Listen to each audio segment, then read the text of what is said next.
योग प्रमदं प्रमेयम् प्रीतिर्परेर्वपरितं पुरुषोत्तमायम् प्रेमं प्रतां पर्यतं परिमेव प्रीतम् प्रीत्या स्वरूपसहितं प्रियमेव तुल्यम्। मेरे जीवन में ये सारा जीवन जड़ता से भरा हुआ है। एक ऐसा जीवन जो अपने आप में सक्रिय और जीवंत नहीं है, जिसमें उमंग, जोश, उल्लास और आनंद नहीं है।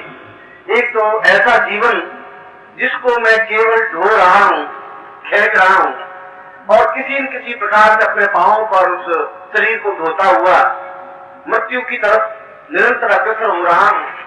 और इस तथ्य का मुझे ज्ञान है और मैं इससे विचलित हूं, दुखी हूं, मगर मुझे कोई रास्ता नहीं मिल रहा है।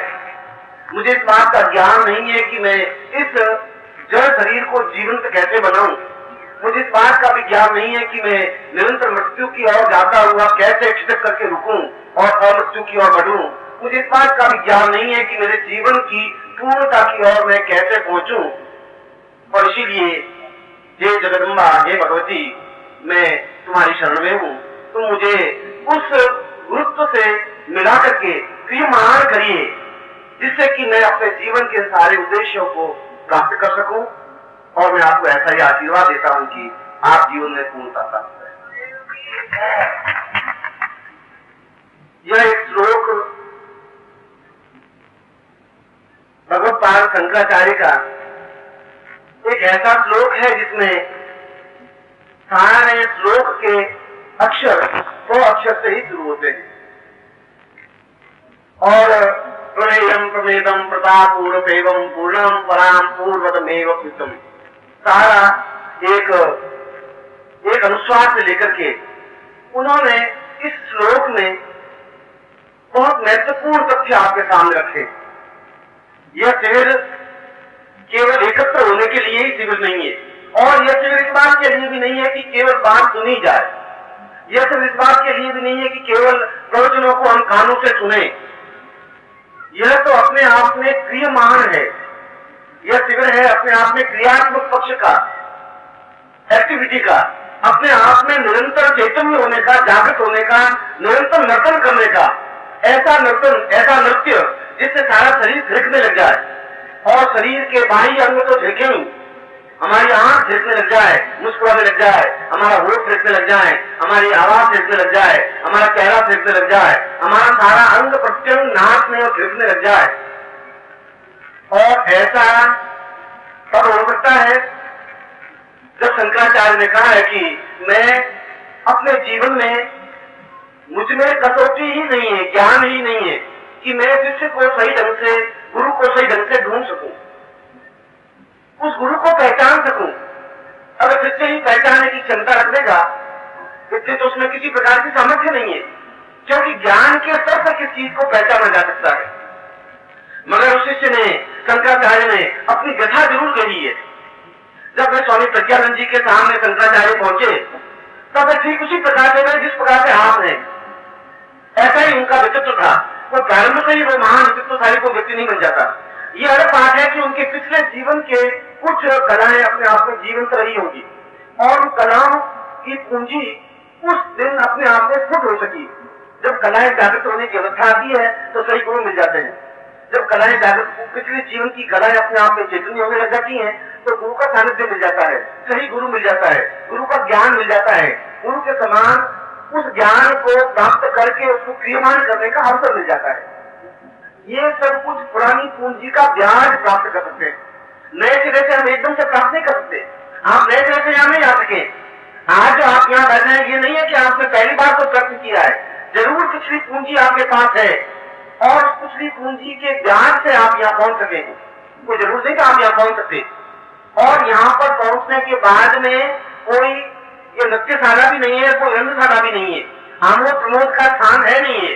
यहाँ पर कोई ज्यादा आपका एकदम से स्वागत सत्कार किया जाए, आपको ज्यादा सुख सुविधाएं दी जाए और केवल और गुलाब से छिड़का जाए, ऐसा कुछ है नहीं।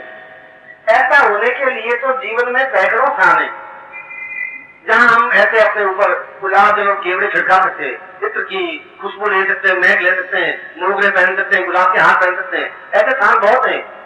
मगर वे इस जीवन की पूंजी है जो अगले जीवन में आपको तकलीफ देगी। कमा रहे हैं आप, इसका ब्याज तो लेना ही पड़ेगा अगले जीवन में, और वह ब्याज भोगे रोग भयम, वो अपने आप में रोग में ही कन्वर्ट होता है। रोग की परिणति रोग है ही। मैं बहुत ज्यादा खाऊंगा तो अजीर्ण होगा ही, इसमें कुछ कहने की जरूरत नहीं है। बहुत ज्यादा चलूंगा तो पैर में गांठें पड़ेगी। जो भी बहुत ज्यादा आदमी कार्य करेगा वह अपने आप में रोगमय प्रवृत्ति है ही। इसलिए आप जो भोग में लिप्त हो और भोग के माध्यम से जो भी प्राप्त कर रहे हैं उसका फल आप इस जीवन में भोगेंगे ही, और अगले जीवन में भी वह फल तो भोगना ही पड़ेगा, क्योंकि वह श्रृंखला कल जैसे मैंने बताया कालो निरंजन था, उसके टुकड़े काल के नहीं हो सकते, समय के टुकड़े नहीं हो सकते। जिस समय के स्थान पर आपने दस्तक दी, जो आवाज की, जो कार्य किया, जो एक्टिविटी की, उसका रिएक्शन प्लस और माइनस पर होगा। एक बहुत छोटी सी गोली, एस्ट्रो की गोली, और इस पूरे 6 फुट 3 इंच के शरीर में उस गोली का कोई महत्व नहीं, उस वेट के हिसाब से देखा जाए तो 1000 ऐसा भी नहीं है, मगर वह गोली जो ही पेट में जाती है उसका रिएक्शन होता है, और वह गोली का रिएक्शन होता है कि अगर मेरा सिर दर्द है तो ठीक होता है। इसका मतलब वो छोटा सा कार्य भी रिएक्शन किया, और आपकी छोटी सी घटना भी रिएक्शन तो करेगी, और वो रिएक्शन अगर मैं 4 से गोलियां एक साथ ले लूं तो मेरा सिर दर्द हो जाएगा। अगर सिर दर्द मिटेगा एक गोली से तो 4 गोली से सिर दर्द बढ़ जाएगा, और वो रिएक्शन होगा। वह रिएक्शन 1 घंटा तकलीफ दे सकता है, 4 घंटा तकलीफ दे सकता है, और नींद की गोलियां अगर मैं कंपोज 40 गोलियां एक साथ ले लूं तो मर सकता हूं। वे गोलियां बाजरी के दाने जितनी होती है, कोई बहुत बड़ी गोलियां नहीं होती है।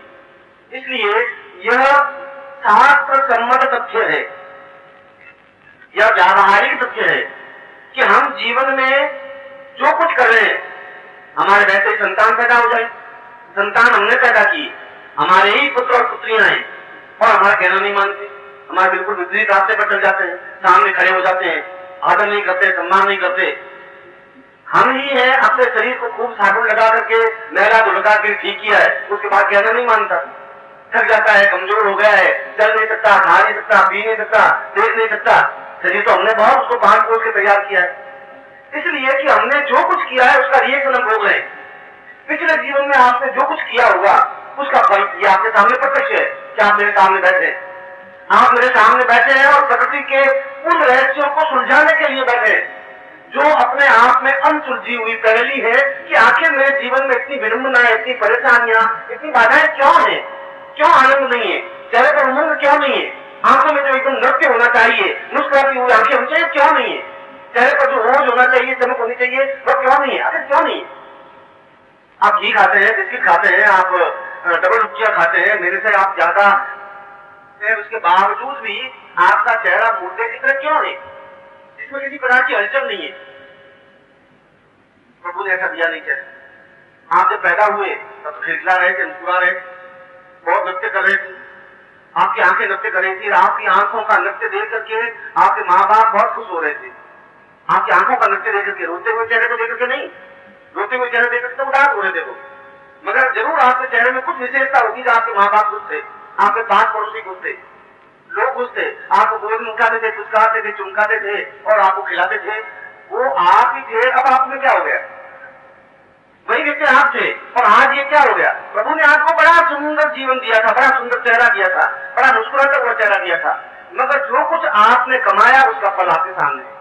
चश्मा आपके पास में लगा हुआ है और घूम रहे हैं और देख रहे हैं और चल रहे हैं, घुटनों पे हाथ लगा रहे हैं और खा नहीं रहे, सीने साथ लगाते जा रहे हैं। ये आपके 30-35 वर्षों की कमाई जो आपने एकत्र की है। इसीलिए कह रहा हूं कि ये प्रकृति के अनसुलझे प्रश्न है कि ऐसा क्यों हो रहा है, और ये पिछले जीवन की कमाई है कि आपको इन प्रकृति के अनसुलझे प्रश्नों को सुलझाने के लिए अवसर दिया, आपको यहाँ एकत्र किया, एक मौका दिया, आपको एक विचार दिया, स्थान तो मिले। उस शंकराचार्य ने कहा कि मैं जीवन में चाहता हूं, हम एक जगदम्बा ये चाहता हूं कि मुझे कोई ऐसा गुरु मिल जाए जो ये समझा सके, और वह गुरु समझा सके जो गुरु खुद समझा हुआ हो। कल मैंने अपने प्रवचन में बताया था कि जो खुद पूरे उपनिषदों को पचा सकता हो, पढ़ सकता नहीं, पढ़ने से ज्ञान प्राप्त नहीं हो सकता, उसको पढ़ करके मंथन करे कि आखिर तैत्तिरीय उपनिषद में ये कहा है, आरण्यक उपनिषद में ऐसी विरोधी बात क्यों थी, आखिर दोनों का मंतव्य कहाँ स्पष्ट है। और जब दोनों उपनिषद पढ़ेंगे तभी तो आप तैत्तिरीय उपनिषद और आरण्यक उपनिषद में एक ही बात को दो तरह से क्यों कहा गया और इन दोनों में सत्य क्या है। और अगर उसने उस उपनिषद का ये बात कही तो उसके पीछे उसका मंतव्य क्या था, बाद में जो निष्कर्ष निकले उसको लेकर के जो खड़ा होता है उसको गुरु कहते हैं। तो गुरु एकदम से 2 मिनट में भगवे कपड़े पहने से गुरु नहीं बन सकता, और यदि बनते हैं तो वह भी आपकी तरह के और मेरी तरह के व्यक्तित्व है जो भगवे कपड़े पहन सकते हैं, बैठ जाते होंगे। भगवे कपड़े पहनने से गुरु नहीं बन सकते। गुरु का अपने आप में कपड़ों से कोई संबंध नहीं है। हमारे तो पिछले जीवन के कोई गुरु ऐसे थे नहीं जो कपड़े पहनते थे। वो तो कुर्ता था वो भी खोल दिया, बनियान भी वो भी खोल दी, धोती भी खोल के छोड़ दी, केवल लोग लाज की भय से एक लंगोट लगा कर रखी। गुरु तो ऐसे थे, इतने चार मूर्ति नहीं थे, उन चमकीले कपड़ों में वो रहे नहीं। कल मैंने उस क्रिया योग के बारे में जब मैंने ये बताया कि उस शंकराचार्य के उसी श्लोक में कि मैं कुछ ऐसा करना चाहता हूं, निष्पक्ष रूप से करना चाहता हूं कि मैं जीवन में 3 उद्देश्य चाहता हूं। मैं जीवन में सभी दृष्टियों से पूर्ण, भौतिक दृष्टि से पूर्णता चाहता हूं। वो शंकराचार्य कह रहे हैं सन्यासी अपने जीवन में कोई भौतिक दृष्टि से पूर्णता चाहे तो कोई दोष नहीं है। कोई गुरु यदि मिठाई खाए तो कोई पाप नहीं है, और यदि कोई गुरु सिनेमा देख ले तो अपने आप में कोई अधर्म नहीं है। मैं तो सिनेमा रोज देख रहा हूं, एक व्यक्ति खड़ा होता है, वो अपनी पत्नी को गालियां मारता है और लाते मारता है, धक्के देता है, थप्पड़ देता है। मैं देखता हूँ विलेन और हीरोइन की लड़ाई झगड़े हो रहे, एक एक्टिंग में बाद में ये हो रहा है, और फिर हीरो उसको बहकाता है और उस लड़की के साथ भाग जाता है। तो रोज केस मेरे पास आते हैं, रोज उसके चेहरे को देखता हूँ, मैं सोचता हूँ ये फिल्म थोड़ी 15 मिनट और आगे बढ़ी। और उसके बाद में एक लड़का कहता है कि ये मेरा बेटा कहना नहीं मानता, गालियां देता है गुरुजी। अब ये सोचता हूँ ये फिल्म का एक पार्ट है, और ये फिल्म तो रोज मैं देख रहा हूँ, 3 घंटे की अगर फिल्म देख भी लूंगा तो जो रात दिन 24 घंटे फिल्म देखता है उसमें क्या दोष आ जाएगा। ये जीवन की फिल्में देख रहा हूँ, मगर हमारी आंखें इतनी स्थूल हो गई है। गुरुजी देखा, गुरुजी को फिल्म में देखा था, कमाल हो गए गुरुजी आज, अरे मैं टिकट लेकर देखता हूँ, देखा गुरुजी बेकार हो गए। अब गुरुजी में ज्ञान खत्म हो गया, अब उपनिषद गुरुजी के थे वो खत्म हो गए, जो गुरुजी में वेद पढ़े थे वो खत्म हो गए, क्यों गुरुजी सिनेमा देख लिया।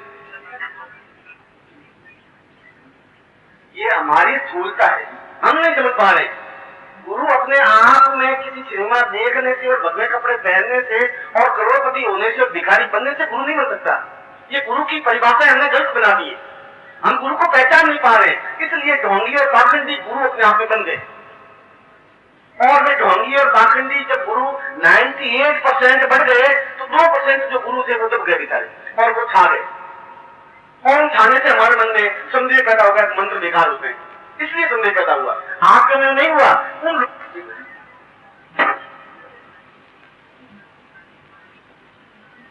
शंकराचार्य ने कहा कि मैं अपने शरीर को अत्यंत भार स्वरूप लिए हुए ढोकर के जा रहा हूं, चल नहीं रहा हूं, ढो रहा हूं। जैसे मुर्दे को ढोते हैं, मुर्दे को ढोकर के संसार की ओर वो 4 उसके जो अर्थी को उठाने वाले हैं वो ढोकर के जाते हैं, ठीक उसी प्रकार इस शरीर को मैं अपने कंधों पे ढोता हुआ जा रहा हूं, क्योंकि मेरे जीवन में कुछ रस नहीं है। मैंने शादी करके देख लिया, कुछ रस नहीं है उसमें। पहले तो था, शादी से पहले सोच रहा था कि शादी में ऐसा होगा, यूं होगा, यूं होगा, ऐसा सोच रहा था। तो शादी होने के बाद मैंने ऐसा कर लिया कि शादी करने के बाद भी जीवन में जो नर्तन, जो थिरकन, जो चेहरे में उमंग, जो वो जाना चाहिए वो नहीं आ पाया। पैसा पैदा करके भी देख लिया, मकान बना करके भी देख लिया, शहर में रह करके भी देख लिया, प्रकृति में घूम करके भी देख लिया, मगर जीवन का जो आनंद भोग में मुझे मिला ही नहीं। और मैं सन्यासी बनकर के भी देख लिया, भगवे कपड़े पहन करके हरिद्वार में जाकर के गंगा में खड़े होकर के भी देख लिया, आनंद उसमें भी प्राप्त नहीं हो सका। दोनों ही अवस्था में मैं अपने शरीर को इस कंधों पे ढोकर के मृत्यु की ओर जा रहा हूं, और मैं चाहता हूं कि मेरा जीवन नर्तन युक्त बने, फिरता हुआ बने, नचता हुआ बने, हंसता हुआ और अपने आप में पूर्णतः बहुत आनंद और उमंग लिए हुए हो, रोग रहित, जिसमें किसी प्रकार का मानसिक रोग नहीं हो, जिसमें किसी प्रकार का शारीरिक रोग नहीं हो, जिसमें किसी प्रकार का आत्मिक रोग नहीं हो। और तीसरी बात उन्होंने कही कि मैं जीवन में उस अधूरेपन को देखना जो मैंने भोगा है, उस अधूरेपन को पूर्णता की ओर ले जा रहा हूं और ले जाना चाहता हूं। कल मैंने बताया कि हम और प्रत्येक व्यक्ति अणु है, एक छोटा सा कण है। वह कण अपने आप में महान हो सकता है और महान होता ही है यदि अणु में क्षमता हो कि वो पूर्णता तक पहुंचने की क्षमता रखता हो। खुद ही से कर बुलंद इतना कि हर आवाज से पहले खुदा बंदे से खुद पूछे, बता तेरी रजा क्या है, तुझमें क्या विशेषता क्या है, तुझमें ऐसी ताकत क्या है। तुम बिल्कुल एक जमीन पर पड़ा हुआ व्यक्ति मुझको बोलने के लिए मजबूर कर दिया कि तुम को कौन सी ताकत है, कौन सी क्षमता है, तो मुझे तेरे पास आना पड़ा। और वही ऐसा व्यक्तित्व हो सकता है जो जमीन में पड़ा हुआ अणु हो, मगर जिसमें आसमान को छूने की ताकत हो, जिसमें आगे बढ़ने का संकल्प हो, क्षमता हो। और तीनों ही प्रश्नों का उत्तर देते हुए उस प्रज्ञानंद ने, उनके गुरु ने, जब उन गुरु के सामने शंकराचार्य ने श्लोक को रखा तो प्रज्ञानंद ने इस श्लोक का उत्तर देते हुए शंकराचार्य को कहा, वे जन्म से अंधे थे, प्रज्ञाचक्षु, मगर फिर भी अपने आप में ज्ञान में विराट पुंज थे। उन्होंने शंकराचार्य के तीनों प्रश्नों का उत्तर देते हुए कहा, पूर्णमदैव सिंधुं ज्ञानेन रूपं परिमं तदेवं सा शंकरं सहितरूपमदैव तुल्यं क्रियायोग रूपं। और कोई दूसरा तरीका नहीं तुम्हारे पास, और किसी दूसरे तरीके से तुम जीवन की पूर्णता प्राप्त नहीं कर सकते। तुम भौतिक जीवन की आनंद चाहते हो, तुम संन्यास जीवन का भी आनंद चाहते हो, तुम अपने जीवन को अणु रूप में भी देखना चाहते हो, तुम अपने जीवन को उस महान पूर्णता के रूप में भी देखना चाहते हो, तुम अपने जीवन में रोग रहित भी होना चाहते हो, तुम जीवन में पूर्ण आनंद भी देखना चाहते हो, तुम इस जड़ शरीर को चैतन्य भी करना चाहते हो, और तुम नर्तन युक्त और फिरकन युक्त बनना चाहते हो। क्रिया योग में केवल क्रिया योग के माध्यम से ही तुम्हारे जीवन की ये सारी स्थितियां प्राप्त हो सकती है। मगर साथ ही साथ उन्होंने ये कहा, सदुर्लभम सदेवम सदैवम वदेवम, ये बहुत दुर्लभ है, ये बहुत कठिन है, ये बहुत पेचीदा है। पेचीदा इसलिए कि इसको समझाना पेचीदा है, समझना पेचीदा नहीं है। अगर समझाने वाला बिल्कुल सही चिंतन युक्त नहीं है तो नहीं समझा सकता। वो अगर केवल ये कहे कि ये कार पुरुष, ये विचित्र कार पुरुष का अणु से महान को जोड़ने की क्रिया और उस अणु को महान में जोड़ करके ब्रह्मत्व में लीन हो जाने से अपने आप में अणु महान विराट चित्त बन जाता है, इसको क्रिया योग कहते हैं। क्या अब मैं अगर ये कह भी दूं तो आप समझेंगे कि ये क्या हुआ, ये अणु क्या हुआ, महान विराट और कार पुरुष क्या हुआ, क्योंकि समझाना इसको कठिन है। और कल मैं उस क्रिया योग को समझाते हुए आपको बताया था कि क्रिया योग के 3 स्टेज हैं। पहला है ध्यान, दूसरा है ध्यान और तीसरा है समाधि। और कल मैं उस धारणा के बारे में मैंने आपको समझाया था कि हम सादृश्य पेशी हैं, अपने बराबरी वाले से दोस्ती और दुश्मनी कर सकते हैं। शराबी के साथ बैठ के आनंद मना सकता है, तो मेरे पास बैठेगा नहीं। पिछले 60 वर्षों के इतिहास में एक अवसर ऐसा नहीं आया कि वो बोतल लेके मेरे पास बैठा हो और शराब पीने में उसको आनंद आया। वो बैठ तो बोतल लेके मेरे पास आवे नहीं, और आवे तो मेरे जैसे रुके आदमी से उसको आनंद आवे नहीं। क्यों? अब मैं ऐसा कर नहीं सकता, उसको आनंद आ नहीं। शराबी को शराबी के साथ आनंद आ सकता है, बीड़ी वाले को बीड़ी आनंद आ सकता है, लंपट को लंपट के साथ आनंद आ सकता है। सादृश्य पेशी व्यक्ति जैसा है वैसा सादृश्य पेशी हो सकता है। इसलिए हम ग्रस्त हैं और हमारे पत्नी है, पुत्र है, परिवार है, बंधु बांधव है, तो ऐसा गुरु जो इस सादृश्य पेशी में हो। अगर एक सन्यासी है और आश्रम में बैठा है, लंगोट लगाया हुआ, लाल कपड़े पहने हुए है, पीतांबर पहना हुआ है, भगवे कपड़े पहने हुए, और आप कहें कि महाराज आप बहुत महान है और आप मुझे कुछ ज्ञान दीजिए। बच्चे तुम सेवा करो, 4 से 7 सेवा करो, बच्चे आप सुन रहो, सेवा करो, हम समझाएंगे, हम आपको समझाएंगे। अब 4 से 7 जब आपको उनके राह के बीच में गैपिंग इतना कि आप उनके इक्वलिटी में आ नहीं सकते। आप न तो संन्यास ले सकते हैं और संन्यास लेने की क्रिया का ज्ञान नहीं, और गंदे कपड़े पहले से संन्यास आ नहीं सकते। बकरी जब गुरु के पास में गया और गुरु को कहा कि मैं संन्यास लेना चाहता हूं, मतलब कहा कि उस गुरु ने कहा मैं तुम्हें संन्यास तो दूंगा, मगर मैं तुमसे पहले तुम बैठ के गुरु मंत्र जाप करो। वो तो 1 सप्ताह तक निरंतर गुरु मंत्र जाप किया। गुरु ने कहा कि अब तुम बोलो तुम्हारे मन में कुछ इच्छा रही है? उसने कहा कि और तो कोई खास इच्छा नहीं है गुरुजी, बस सब ठीक ठाक है, मैंने घर बार छोड़ दिया, मगर कभी कभी पिंगला का ख्याल जरूर आता है, पत्नी का ख्याल जरूर आता है कि वो बेचारी कैसी होती होगी, मैं तो यहाँ आ गया और राज का है सब उसके ऊपर, तुम नहीं ले सकते, तुम वापिस जाओ। और वापिस राजा बना, 7 बार गुरु के पास आके दीक्षा ली, 7 बार वापिस पत्नी के पास गृहस्थ में गया, 8वीं बार उसको पूर्ण दीक्षा दे सका, इसलिए कि संन्यास लेता इतना आसान नहीं है, भगवे कपड़े पहनने से संन्यास नहीं बन सकता। इसलिए जो मैंने इस श्लोक में प्रारंभ में कहा कि हम जीवन की उन तीनों सत्यों को, हमारा जीवन आनंद युक्त हो, रोग रहित, मैंने उन तीनों को एक एक पक्ष ले रहा हूं कि हमारा जीवन सबसे पहले आवश्यक है कि हम रोग रहित हों। और रोग होते हैं 3 प्रकार के, शारीरिक रोग, दूसरा मानसिक रोग और तीसरा आत्मिक रोग। शारीरिक रोग तो डायबिटीज है, ब्लड प्रेशर है, बुखार है, बीमारी है, जो कुछ भी है ये सब शारीरिक रोग है और इससे भी हम संत्रस्त हैं। ऐसा कोई व्यक्ति है ही नहीं जिसको रोग हो ही नहीं, क्योंकि हम जिस युग में, जिस स्टेज में चल रहे हैं, उस स्टेज में रोग के अलावा हमारे पल्ले कुछ पड़ता ही नहीं। यदि आप में से जो जरूर 40, 45, 50 साल के होंगे, आज से 40 साल पहले जो गेहूं का दाना आप मोटा और पुष्ट देख रहे थे, वैसा दाना आप देखने को नहीं मिल सकता। उसमें अगर दाना देखे तो अपने आप में बिल्कुल बहुत बड़ा दाना और एकदम से चमकीला और पुष्ट दाना होता था गेहूं का, जबकि ऐसा गेहूं दाना पैदा करती थी उस समय। और आज सूखा हुआ और बिल्कुल वो कड़क टाइप दाना पैदा करती। वह पौष्टिक अन्न नहीं है, वह पौष्टिक वातावरण नहीं है, वह पौष्टिक जीवन नहीं है। और वैसा जीवन होने से रोग युक्त जीवन है ही। यह रोग मानसिक रोग भी हो सकता है, बहुत मेंटली टेंशन में है, और हर व्यक्ति शारीरिक रोग है आप में से प्रत्येक को, गारंटी के साथ, और आप में से प्रत्येक को मानसिक रोग है। और मैं कहूं कि ये पूरे भारतवर्ष के सभी पैदा होने से लगा के मृत्यु तक जितने लोग हैं सबको है, ऐसा कोई नहीं कह सकता नहीं है। और तीसरा होता है आध्यात्मिक या आत्मिक रोग, कि हमारे मन में कभी कभी वो खून उबाल खाता है कि हम कुछ करें, कुछ प्राप्त करें और कर नहीं पाते हैं सामाजिक समस्याओं के कारण, आर्थिक समस्याओं के कारण और भी कई समस्याओं के कारण। इन सब रोगों को निवृत्त करने के लिए,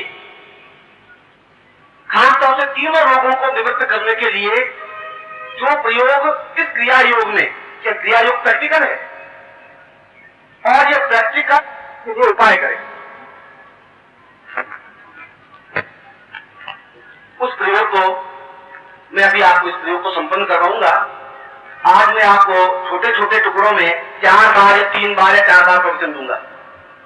इसलिए कल शाम को तो मैं इसलिए नहीं आया था, कल आप राजसी जीवन में थे, आपको राजसी जीवन इसलिए शाम को नहीं आया, इसलिए कल ही सब रात निकालेंगे। हम 4 बार प्रवचन को रखेंगे और 4 बार के प्रवचन में मैं चारों प्रयोग संपन्न करवाऊंगा, क्योंकि क्रिया योग कल दोपहर तक आप पूर्णता से समझ लें। इसलिए समझ लें कि आप उसको जीवन में उतार सकें, मैं आपको प्रैक्टिकल दे सकूं और आप आपके संसार में कहीं पर भी किसी भी योगी और सन्यासी को क्रिया योग पर उनसे ज्यादा समझा सके, ढूंढ सके, कह सके, ये क्षमता आप में आनी चाहिए। यह भी मैं आपको ये बता देता हूँ कि आप इसका एक्सपेरिमेंट करें। आप उसके बाद में कहीं घूमने जाएं, हरिद्वार या मथुरा या काशी या कांची कहीं पर भी जाएं, कोई योगी या गुरु और साधु सन्यासी मिले तो आप उनको पूछे, गुरुजी महात्मा गांधी ने तो क्रिया योग सीखने की इच्छा प्रकट की, और बाइबल में ईसा मसीह ने कहा कि क्रिया योग से जीवन में पूर्णता प्राप्त होती है। यदि पैगंबर साहब ने उस कुरान में, उस आयतों में क्रिया योग का वर्णन किया है, तो सारे धर्मों में अगर क्रिया योग शब्द है तो जरूर इसके पीछे कोई रहस्य है। आप हमें क्रिया योग के बारे में बताइए और आपको उत्तर मिल जाएगा कि वे क्रिया योग के माध्यम से कितने विद्वान हैं। उनको खुद को ज्ञान हो ही नहीं सकता, है ही नहीं।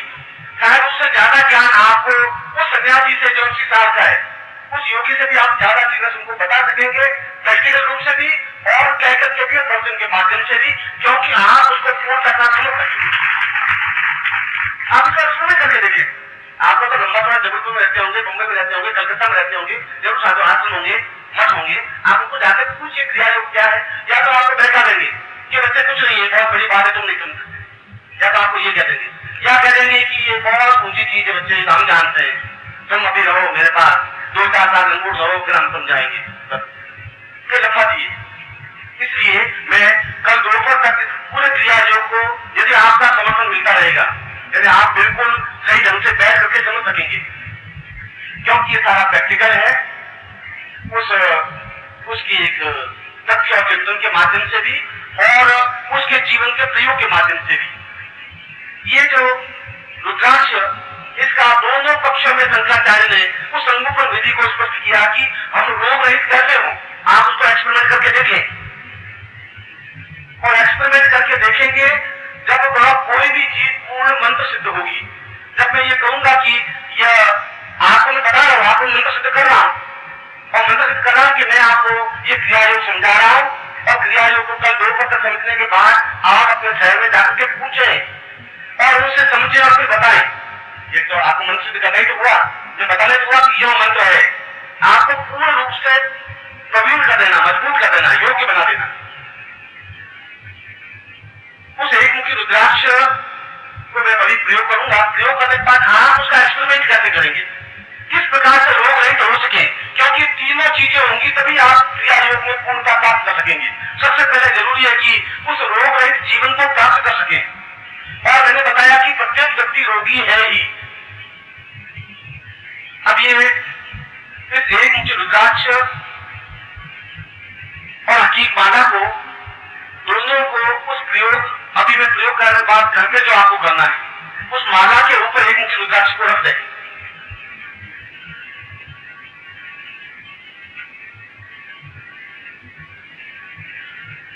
और दोनों तरफ एक मुखी रुद्राक्ष के दोनों तरफ तांबे के 2 तार खड़े कर दें, या तांबे के 2 टुकड़े रख दें, या तांबे के सिक्के रख दें। और यदि तांबे के सिक्के आप रखेंगे तो एक मुखी रुद्राक्ष अपने आप में कंपन युक्त होगा। या अपने आप में उसमें धड़कनाहट से आने लगेगी, धड़कनाहट उछलने नहीं लग जाएगा, नहीं तो उसमें एक धड़कन सी आएगी।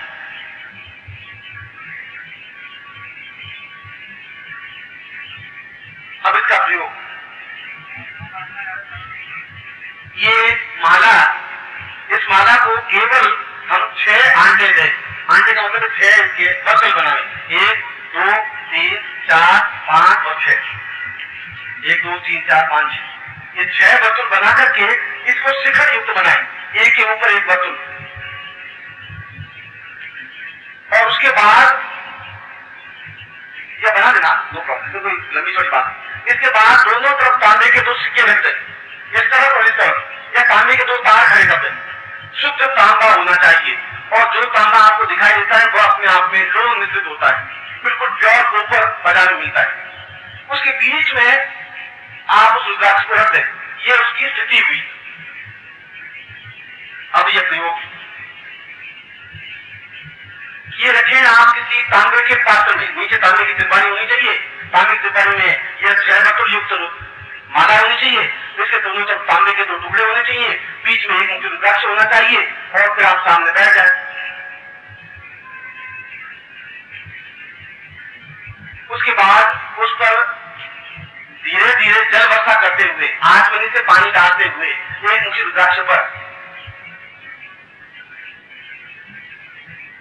मंत्र उच्चारण करें। और मंत्र है केवल 2 अक्षरों का, जिसको कहते हैं सोहम।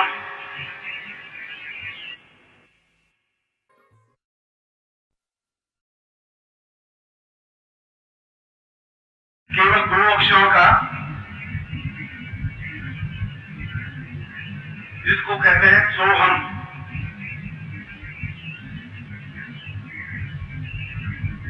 सोहम अपने आप में वो ह के ऊपर बिंदी, जिसको बोलते हैं सोहम,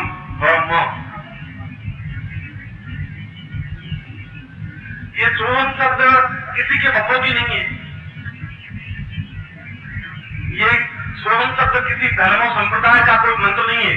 यदि आपने देखा होगा कि तिब्बत में जितने लामा लोग हैं, और लामा अपने आप में संसार के सर्वश्रेष्ठ तांत्रिक और योगी है।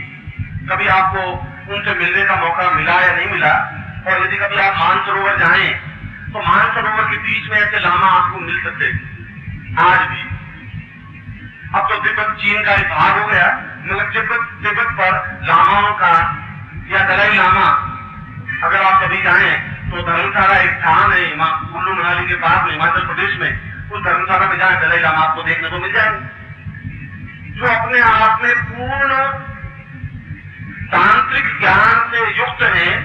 ऐसे लामा लोगों का गायत्री मंत्र सोहम है, जिनका गायत्री मंत्र है। हमारा गायत्री मंत्र भूर्भुवः स्वः तत्सवितुर् वरेण्यम में, ये उनका गायत्री मंत्र है। और ये सोहम शब्द निकला है ऋग्वेद की पहली ऋचा से। ऋग्वेद हमारा आदि वेद है और आदि वेद का प्रारंभ सोहम शब्द से ही प्रारंभ हुआ है। हमारे ऋषियों ने सबसे पहले जिस शब्द का उच्चारण किया वह शब्द था सोहम। सोहम वै पाराम पुरुखा वैवा। मैं ऋग्वेद की पहली ऋचा का उच्चारण कर रहा हूं।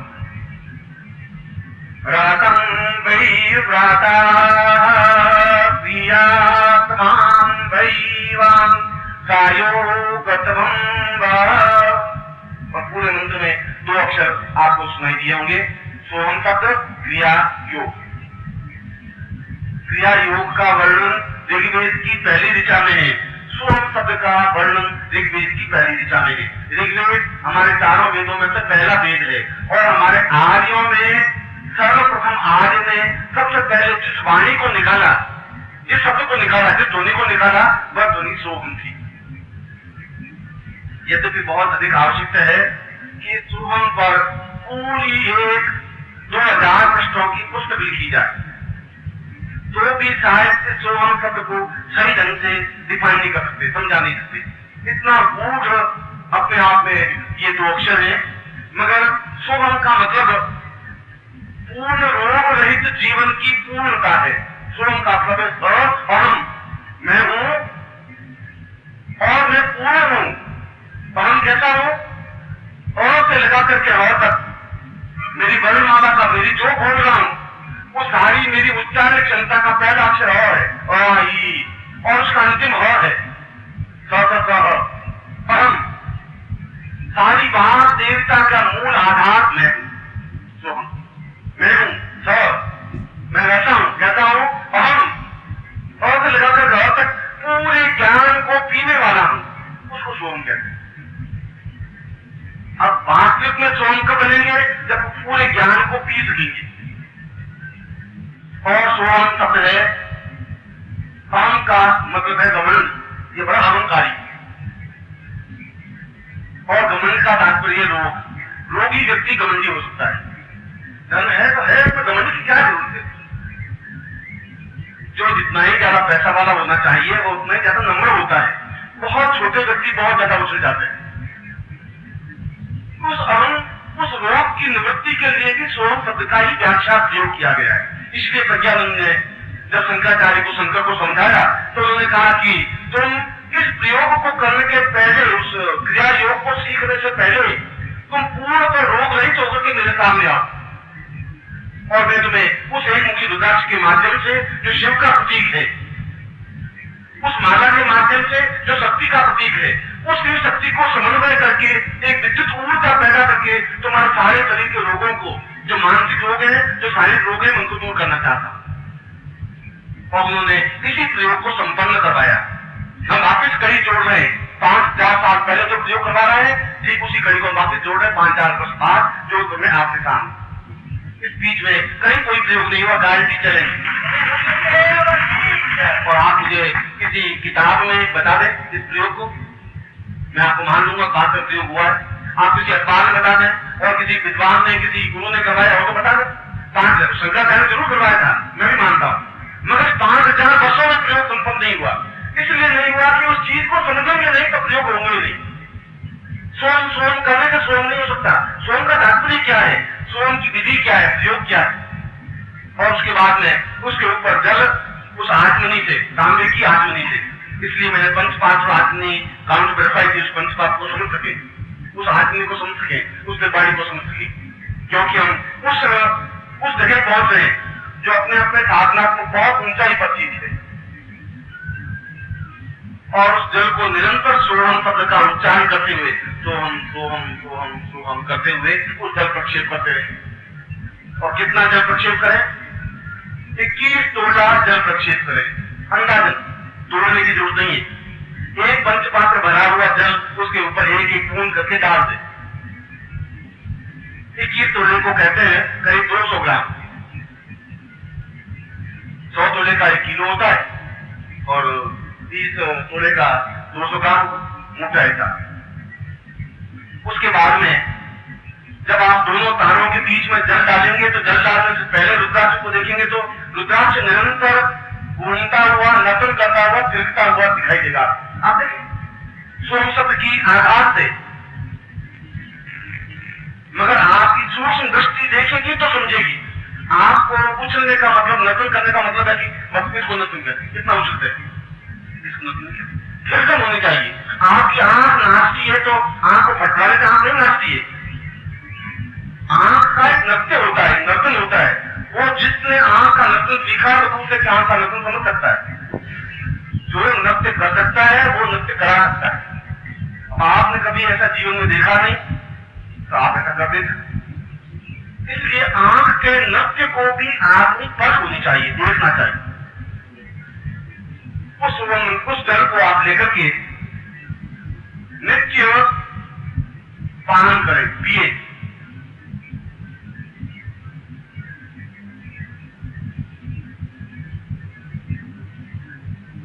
और आप स्वयं इसका एक्सपेरिमेंट करके देखें। क्योंकि शारीरिक रोग तो अपना आप मालूम पड़ेगा, शारीरिक रोग तो दूर होंगे तो अपना आप मालूम पड़ेगा। मैंने इसको आज भी एक्सपेरिमेंट कर रहा हूं। आज का मतलब है कल शाम को भी मैंने इसको एक्सपेरिमेंट किया है और आज से 20 साल पहले भी एक्सपेरिमेंट किया था, आज से 45 साल पहले भी एक्सपेरिमेंट किया था। इसी विधि को, इसी इसको संगोपन विधि कहते हैं। यह शंकराचार्य की संगोपन विधि है। और इस समय भी मेरे ब्लड प्रेशर था है, इसलिए था कि बहुत ज्यादा ब्लड लोड होने से होगा। उसके लिए मैंने दूसरी दवाओं को भी टेस्ट किया, होम्योपैथी, आयुर्वेदी, आयुर्वेदिक, और इस विधि को भी टेस्ट किया। और डेफिनेटली इस विधि का सीधा तुरंत इफेक्ट होता है, जिसको मैं आपके सामने रखना, आप सुनिए इसको एक्सपेरिमेंट कर। वो अपने आप में शिव शक्ति का पूर्ण घर्षण बिंदु है। इन दोनों के आपस में संगोपन से जुड़ने से वो अपने आप में वह जल पूर्णतः संगोपन जल कहलाता है, जो शास्त्रों में संगोपन जल या जिसको चंद्रोदय जल कहा गया है। ये जल आप स्वयं ग्रहण कर सकते हैं, ये जल आपका पड़ोसी ग्रहण कर सकता है। इस जल की शीशी आप एक्स को भेज सकते हैं, वाई को भेज सकते हैं, जेड को भेज सकते हैं। जिस प्रकार से भी चाहें आप इसका उपयोग कर सकते हैं।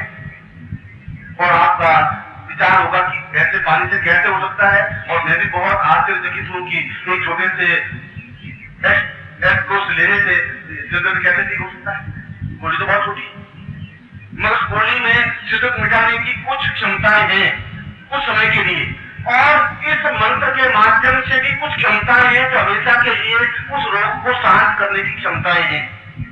ये जल आपको लेना पड़ सकता है 5 दिन, लेना पड़ सकता है 20 दिन, लेना पड़ सकता है 7 दिन, मगर न पश्यति राम पूर्वम बदेवा।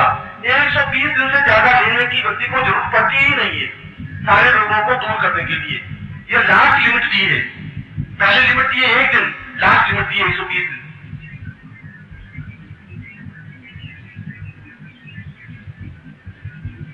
जिससे कि शारीरिक रोग दूर हो सके। उसके बाद में उस माला को आप धारण कर लें या पूजा में रख दें, उस एक मुखी रुद्राक्ष को आप धारण कर लें या पूजा में रख दें, उस जल को आप ग्रहण कर दें, या आप पत्नी को दे दें, पुत्र को दे दें, बंधु को दे दें, बांधव को दे दें। मगर यदि कोई क्रिया योग में आगे बढ़ना चाहता है तो यह तो करना अनिवार्य होगा ही, चाहे आपको रोग हो या चाहे नहीं हो, चाहे आपको दूसरी बीमारी हो या नहीं हो। मगर इस क्षेत्र में आगे बढ़ने के लिए अनिवार्य शर्त है, यह भी जरूरी है। और आपके ऊपर आत्मिक रोग ये है कि ये क्या होगा, ऐसा क्या होगा, ऐसा करने से क्या होगा, आगे तो मरना ही है, मरने के पहले गाय की हड्डी करनी है। आत्मिक रोग बहुत रोगी है आप, उस रोग को दूर करने के लिए भी इस जल का प्रक्षेपण जरूरी है। दूसरा, अब मैं अगले चरण में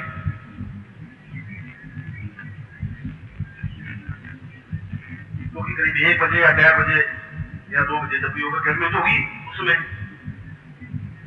मगर होगी तो होगी। उस मैं प्रयोग कराऊंगा। अगला मैंने कल बताया था आपको धारणा, और दूसरा प्रयोग बताया था ध्यान, कि किस प्रकार से धारणा को ध्यान में कन्वर्ट किया जा सकता है। वो ध्यान जरूरी है। ध्यान पूरे रोग रहित जीवन में ही ध्यान लग सकता है। अगर हाथ कटा हुआ है, आप ध्यान लगाना चाहें तो यह दर्द होगा, ध्यान नहीं लग सकता। यदि आपकी पत्नी बीमार है और आप ध्यान लगाना चाहें तो नहीं लगा सकते। इसलिए इन सारे रोगों को मिटाने के लिए पहला प्रयोग जरूरी है। चाहे आपकी पत्नी की बीमारी हो, चाहे पुत्र की तकलीफ हो, चाहे आपको आर्थिक रोग हो, चाहे आपको मानसिक रोग हो, चाहे आपको शारीरिक रोग हो, चाहे किसी प्रकार की तकलीफ हो, चाहे और कोई बाधाएं हो, चाहे कुछ बाधा हो, चाहे प्रेत बाधा हो, चाहे सिद्धांत बाधा हो, चाहे आपके पूर्वजों की बाधा, उन समस्त बाधाओं की निवृत्ति के लिए यह प्रयोग तो जरूरी है ही। गुरु की साधना करने से पहले स्नान करना तो जरूरी है ही। चाहे आप पवित्र हो, चाहे आप ब्राह्मण के बेटे हो, चाहे ऋषि के बेटे हो, स्नान करना अनिवार्य है। ठीक उसी प्रकार से क्रिया योग में आगे बढ़ने के लिए इस प्रयोग करना जरूरी है। इस प्रयोग को करते रहे, आगे बढ़ते रहे, तो 120 दिन इसका इंतजार करने की जरूरत नहीं होती। मगर ये जीवन में इतना महत्वपूर्ण है कि आपको अन्य औषधियों की जीवन में जरूरत पड़ ही नहीं सकती। 60 साल की उम्र में भी आप 40 साल के आदमी दिखाई दे सकते हैं।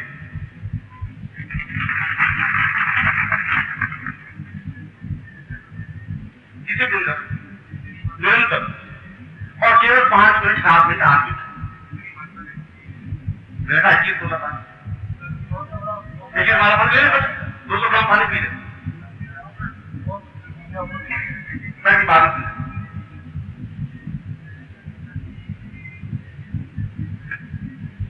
दोपहर को मैं इस रोग रहित जीवन को प्राप्त करता हुआ व्यक्ति उस ध्यान में चला जाए। और ध्यान का मतलब है कि हम अपने आप में ही बातें करने लगे। आदमी सब कुछ कर सकता है।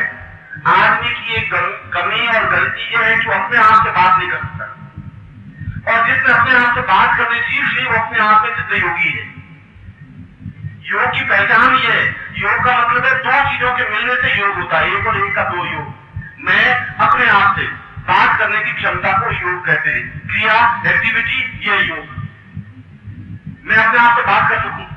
मैं बैठा हूं, प्रकृति को देखता हुआ आनंदित हो रहा हूं, 2 घंटे बैठ रहा हूं, प्रकृति का नृत्य देख रहा हूं। कई बार मैं समुद्र के किनारे बैठता हूं बम्बई में, और 1 घंटे में तो बैठा रहता हूं, मुझे कुछ और रहता ही नहीं दूसरा। अब लहरें आती है, लहरें जाती है, कोई नवी विशेष नहीं, मगर मैं उस नर्तन में एक विशेष नृत्य देखता रहता हूं। बहुत अपने आप में एक आनंद है, एक जीवन की मस्ती है। इसको रोग रहित युक्त जीवन बना करके अपने आप में खो जाएं। और ध्यान किसको कहते हैं? ध्यान का तात्पर्य है कि अगर आपके सुई भी चुभो दे और आपको एहसास नहीं हो, उसको ध्यान कहते हैं।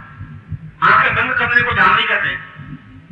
पूर्ण अपने आप में लीन हो जाए, अपने आप में लीन हो जाए, मुक्त हो जाए, अपने आप पर मिटा दे, अपने आप में विसर्जित हो जाए। यह जीवन की बहुत बड़ी उपलब्धि है, यह जीवन का बहुत बड़ा आनंद है। अगर ऐसा मिल जाए तो जीवन में चाहिए ही क्या?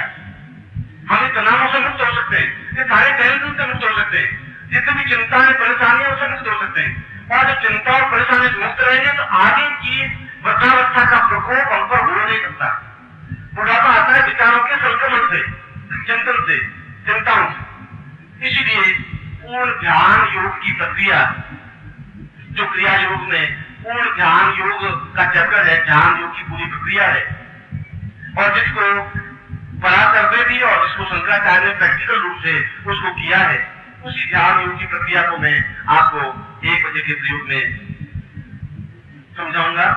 इसमें जिस प्रकार से यह रोग रहित जीवन है, यह रोग रहित जीवन बनाने की प्रक्रिया है, इसको आपको मैंने इस प्रवचन से पहले बात कही थी, मैं वापिस आपको याद दिला दूं। ये प्रवचन सुनने के लिए नहीं है, ये प्रवचन क्रियात्मक रूप से प्रैक्टिकल करने के लिए है। आज आप जो समझ रहे हैं, आगे के आने वाले 130 दिनों में इसको करना है, क्योंकि ठीक 130 दिन बाद गुरु पूर्णिमा आ जाएगी।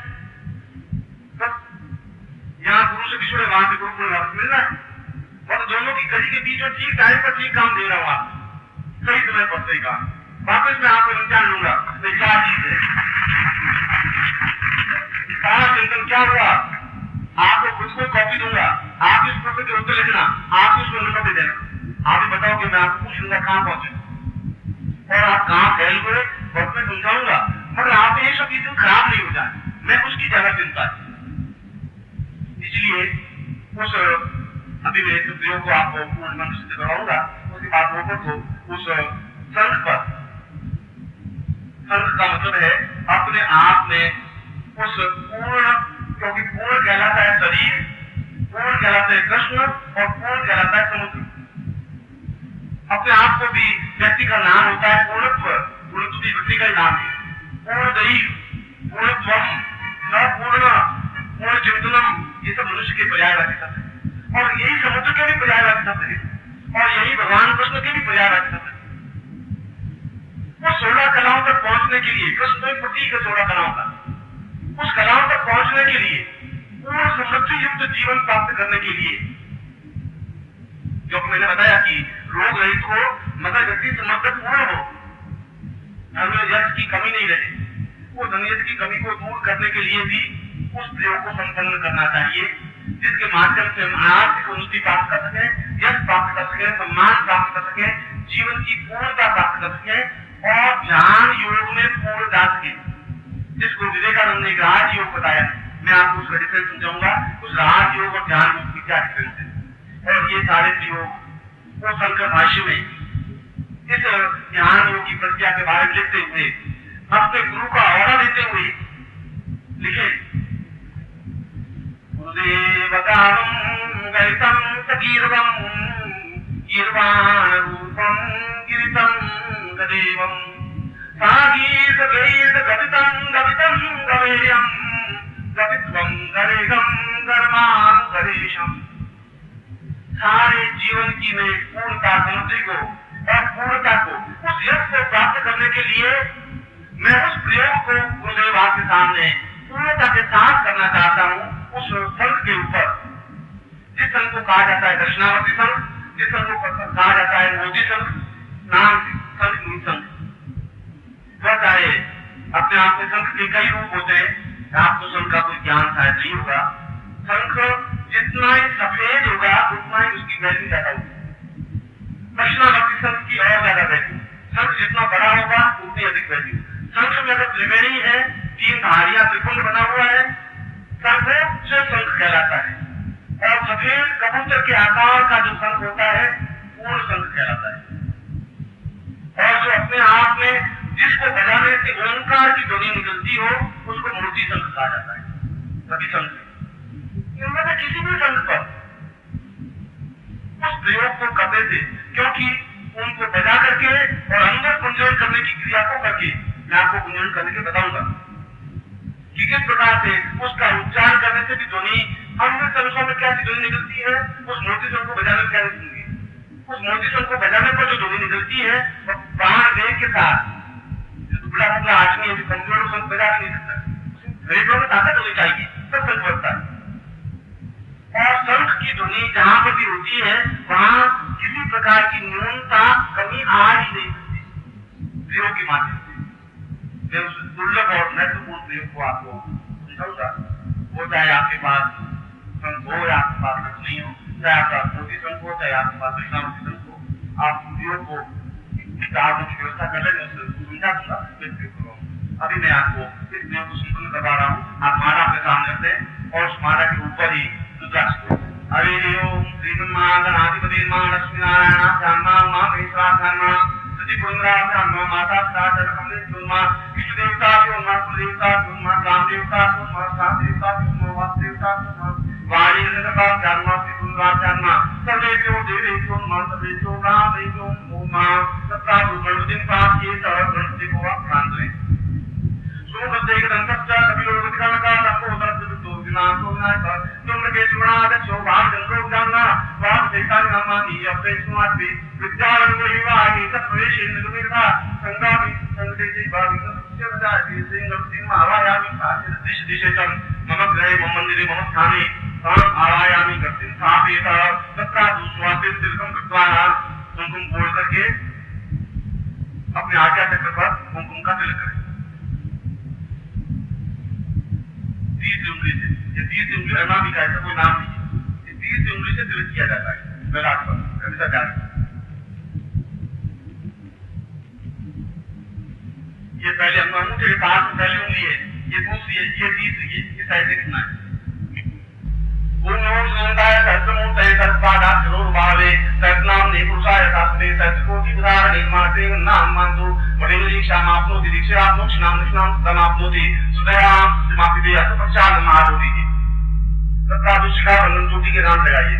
ओम मानसो नयमान आदिमानो गोकुमान नोस्विकुमान नोगीरान पानुत्मा रामये तत्रादुसाविते स्वातंभाम तेन जलप्रक्षेप बायां जल लीजिए लेफ्ट हैंड। इस साइड का हाथ आपका माया है और दाहिने हाथ से अपने शरीर में दर्शन कीजिए। ओम अपवित्र पवित्र होगा सर्वा सांगतो गया यस मय पुंडरीकाक्ष वायुजातम संस्थे पुंडरीकाक्षाय मां तथा दु संकल्पम कुर्यात। दाहिने हाथ में जल लीजिए, इस जल को छोड़ दीजिए, राइट हैंड में जल लीजिए संकल्प। ओम विष्णु विष्णु विष्णु भागवत सेवा करने जमुदी कोई सालिवान का देव होता तारी तुमसे सबसे कोशो बता दूंगा पिताजी देवा देवा आत्मनी प्राण स्वामी शुक्रवार से अपना लक्ष्मी का हम कृष्ण का ध्यान सकल मनुष्य काम नष्टकम लोके आते भाया राजद्वारे सर्वत्र यशा विजय लाभादि प्राप्तम सभारिष्य सपुत्र से सभानवश्य अखिल कुटुंब सहित सबसो समस्त भय व्याधि जरा पीड़ा मृत्यु मैं आप द्वारा आयु आरोग्य समनता मां नो गोत्र पुण्य अपना गोत्र बोलिए, जाति जाति गोत्र जाति जाति और वो भी जाति और कश्यप गोत्र हम गोत्र पुण्य हम शर्मा हम तो नाम बोलिए। स्वाम शिष्यत्वम महापूर्वम शिवापूर्वम क्रिया योग सिद्धि प्राप्ता निमित्तम सदेवत्वम सापूर्तिम सिद्धि प्राप्ता निमित्तम सरोग रहित मानसिक आत्मिक आध्यात्मिक सांसारिक रोग मुक्ताम पूर्वम सपुरुषाश्रय अनुशाश्रय जरुशाश्रय ताम पूर्णतम ताम रुद्राक्षम वासु गौरी वायुमती पूर्वताम ताम तुभ्यम संपदे जसोति। नीचे अब उसके ऊपर जल डालिए, उस रुद्राक्ष पर माला की ऊपर। ओम मनुष्योतम मनमसेरुनितो मनुष्य जगतबंध शिवानुष्य जगतसमासी दाम पायोदयिकम चैव दुष्ट सक्रादम पंचांग देवी तस्नानाथं सिद्धां पंचम स्नान सोचाना शुद्ध स्नानम ओम शुद्धवारा समस्तवारो मणिवार स्नान श्वेता श्वेता शुरुते रुद्राय सुपदय नाम जावा मुरुकम स्नान समर्पयामि नमः। अब इसी बात में जल को छोड़ दीजिए और माला के सुमेरु पर कुमकुम का तिलक करिए। रामी माला सुमेरु हो और सुमेरु का ध्यान नहीं हो किसी भी एक पॉइंट पर, ये सुमेरु कहते हैं जहाँ जॉइंट होता है और जॉइंट नहीं होता है पर भी आप उसका कुमकुम का तिलक करिए माला। महामारी महामारी माला में पूर्वताम माला माला राम पूर्वम सा पूर्वम तनुराताम कुमकुमेन तांतुभ्यम संपदे। रुद्राक्ष पर 11 सूत्र 11 बिंदियां लगाइए रुद्राक्ष पर। ओम देवान सामूर्ति नमो सुंदे नदी नमः संभवाय नमो भवाय नमः शंकराय नमस्कार यच नमः शिवाय शिवतराय च ताम रुद्रं संगम रुद्रिकात्यान मेदं वीरभद्राक्ष संगम देवादि देवायां ताम संभवैतां पुरतां दिवसं सुति ताम संस्कृतिं मन्त्रं सिद्धि लीलां संसार इकार सूत्रं स्थापयामि नष्टं मुद्रां नष्टराय अक्षनं धर्मं सुनानं पुष्पं धूपं दीपं निवेदितां कृष्णां संपदे। अब उसके बाद में रुद्राक्ष को बाएं हाथ में लीजिए, अगरबत्ती जलाने की जरूरत नहीं और उसके ऊपर 2 सात बंद कर दीजिए संपुटम, ये थम ये पुट और हृदय के निकट हाथ रखिए जहाँ हार्ट है दिल है। ओम पूर्वा शांति गायत्री कल्याण से पूर्वा शांति दीर्घायां पूर्वा शांति गायत्री मंत्र शांति कल्याण कल्याण मोक्ष सुंदर कल्याण शांति आम पूर्वा शांति शांति शांति कल्याण शांति रूपेण समझेंगे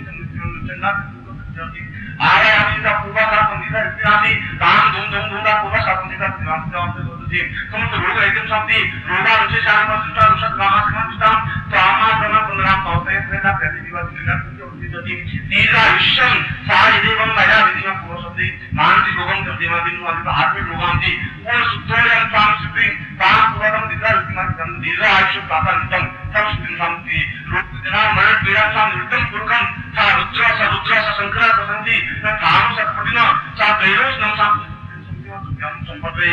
अब खोल के दर्शन कर लीजिए और उसके ऊपर वापस कुमकुम लगाइए और उस कुमकुम को उसके ऊपर लगा करके फिर वहां से कुमकुम लेकर अपने लाट में लगाइए।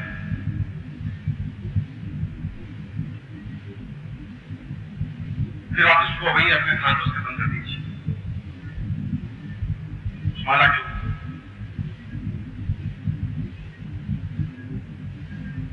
हाथ नीचे,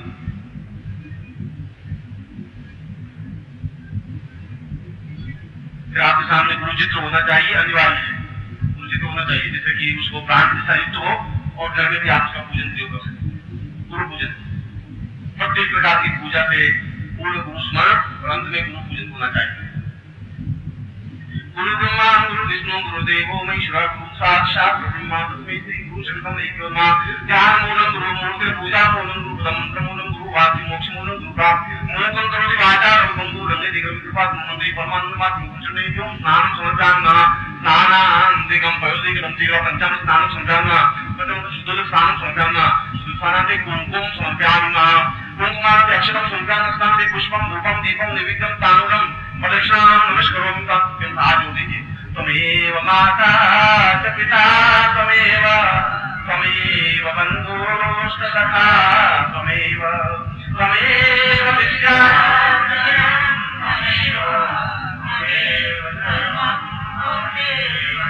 अन्यान पूज्यान कृत्यान स समग्र शांति शंकर शांति शांति सन्मुखं दिरणांति शंकर भाष्य नक्तंतांति पूर्वदिन स गुरु साक्षिणे जब साक्षिणे अग्नि साक्षिणे ताम पूर्णता रोग निवृत्तम सदेव रोग निवृत्तम आत्म रोग निवृत्तम भूत रोग निवृत्तम शांत पूरा आपको आज आशीर्वाद दे रहा हूँ, आप जीवन में पूर्णता हो, आपके जीवन में समर्पण हो।